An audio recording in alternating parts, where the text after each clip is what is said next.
আসসালামু আলাইকুম ওয়া রাহমাতুল্লাহ। প্রিয় দর্শক, আশা করি মহান আল্লাহ তাআলার অশেষ মেহেরবানিতে সবাই ভালো আছেন। আজ আমি আপনাদের সামনে আলোচনা করব খুবই গুরুত্বপূর্ণ একটি বিষয়। বর্তমান এই করোনা ভাইরাসের মরণ থাবার সময়ে এটি জেনে রাখা প্রত্যেকের খুবই প্রয়োজন। বাংলাদেশ ইসলামী ফাউন্ডেশন ও দেশের বড় বড় আলেম ওলামা কর্তৃক বর্তমান পরিস্থিতিতে 8টি পরামর্শ দিয়েছেন। আমি সেগুলো আপনাদের সামনে এখন তুলে ধরব। তওবা, ইস্তেগফার, দোয়া, দান সহ 8টি পরামর্শ দিয়েছেন ইসলামী ফাউন্ডেশন কর্তৃক দেশের বড় বড় আলেম ওলামাগণ। প্রিয় দর্শক, অনুরোধ করছি সম্পূর্ণ ভিডিওটি দেখার জন্য। বিশ্ব আজ করোনা ভাইরাসে আক্রান্ত। আমাদের দেশও বেশ ঝুঁকিপূর্ণ। সরকার ও জনগণ চরম উদ্বিগ্ন। এ ভাইরাসের সংক্রমণ থেকে বাঁচার জন্য সচেতনতা তৈরি এবং প্রয়োজনীয় নির্দেশনাগুলো মেনে চলা আবশ্যক। ওলামায়ে কেরামের পক্ষ থেকে বর্ণিত নির্দেশনাগুলো হলো: ক, তওবা, ইস্তেগফার ও দোয়া। পৃথিবীতে যা কিছু হয় আল্লাহ তাআলার হুকুমেই হয়। রোগবালাই, মহামারী সবই আল্লাহর হুকুমে আসে, আবার তার হুকুমেই নিরাময় হয়। এ বিশ্বাস সব মুমিনেরই থাকতে হবে। এ মহামারী থেকে বাঁচার জন্য মহান আল্লাহর সাহায্য চাইতে হবে। আমাদের অপরিহার্য কর্তব্য হলো সব গুনাহ ও অপরাধ হতে বিরত থেকে বেশি বেশি তওবা ও ইস্তেগফার করা এবং দোয়াগুলো সর্বদা পড়তে থাকা। খ, সতর্কতা অবলম্বন। রোগ ও ক্ষতি থেকে বাঁচার জন্য সতর্কতা অবলম্বন ইসলামের অন্যতম বৈশিষ্ট্য। সতর্কতা অবলম্বন ও তাওয়াক্কুল পরিপন্থী নয়, বরং নবী করিম সাল্লাল্লাহু আলাইহি সাল্লামের সুন্নত। গ, মসজিদ সংক্রান্ত। মসজিদে নিয়মিত আজান, একামত, জামাত ও জুমার নামাজ অব্যাহত থাকবে।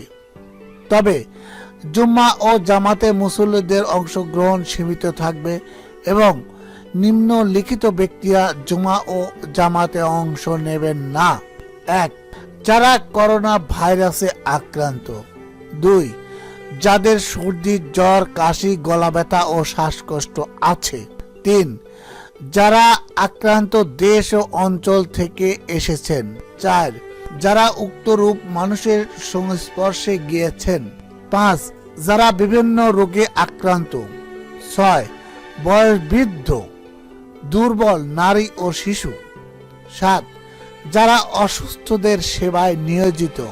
ও 8 নম্বর, যারা মসজিদে গিয়ে আক্রান্ত হওয়ার আশঙ্কা করেন তাদেরও মসজিদে না আসার অবকাশ আছে।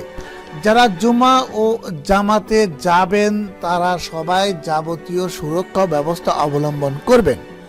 ওযু করে নিজ নিজ ঘরে সুন্নত ও নফল আদায় করবেন। শুধু জামাতের সময় মসজিদে যাবেন এবং ফরজ নামাজ শেষে দ্রুত ঘরে চলে আসবেন। সাবান দিয়ে বারবার হাত ধোয়া, মাস্ক পরা, জীবাণুনাশক দিয়ে মসজিদ ও ঘরের মেঝে পরিষ্কার রাখা সহ বিশ্ব স্বাস্থ্য সংস্থার সব নির্দেশনা মেনে চলবেন। হঠাৎ হাসি, কাশি এসে গেলে টিস্যু বা বাহু দিয়ে মুখ ঢেকে রাখবেন। ঘ, খতিব, ইমাম, মুয়াজ্জিন ও মসজিদ কমিটির করণীয়। 5 ওয়াক্ত নামাজের আগে সম্পূর্ণ মসজিদ জীবাণুনাশক দিয়ে পরিষ্কার পরিচ্ছন্ন করা এবং কার্পেট কাপড় সরিয়ে ফেলা। 2, জামাত সংক্ষিপ্ত করা। 3, জুমার বয়ান, খুতবা ও দোয়া সংক্ষিপ্ত করা। 4, বর্তমান সংকটকালে দরসে হাদিস, তাফসির ও তালিম স্থগিত রাখা। 5, ওযুখানায় অবশ্যই সাবান ও পর্যাপ্ত টিস্যু রাখা। 6, বর্তমান পরিস্থিতিতে জামাতের কাতারে ফাঁক ফাঁক হয়ে দাঁড়ানো। 7, ইশরাক, তেলাওয়াত, জিকির ও অন্য আমল ঘরে করা। 8, ঢাকা সহ দেশের কোনো মসজিদে যদি কোনো বিদেশি মেহমান অবস্থানরত থাকেন তাদের বিষয়ে বিস্তারিত বিশ্লেষণ করে অতি সত্বর প্রয়োজনীয় ব্যবস্থা নেওয়া। করোনায় মৃত ব্যক্তির দাফন কাফন ও জানাজা হাদিসের বর্ণনা অনুযায়ী মহামারীতে মৃত মুমিন ব্যক্তি শহীদের মর্যাদা লাভ করেন। করোনায় মৃত ব্যক্তির কাফন, জানাজা ও দাফন যথাযথ মর্যাদার সঙ্গে করা জরুরি। করোনায় মৃত ব্যক্তির দাফনের সহযোগিতা করুন। তাদের প্রতি বিরূপ মনোভাব প্রকাশ বা কোনো রূপ অসহযোগিতা করা শরীয়ত বিরোধী ও অমানবিক। দান সাদকা। হাদিস শরীফে আছে, দান সাদকা বালা মুসিবত দূর করে। এ সংকটকালে আল্লাহর রহমত লাভের উদ্দেশ্যে সুস্থ ও অসহায়দের বেশি বেশি দান সাদকা করুন। নিম্ন আয়ের মানুষের নিকট খাদ্য পণ্য পৌঁছে দেওয়ার ব্যবস্থা করুন। গুজব সৃষ্টি না করা।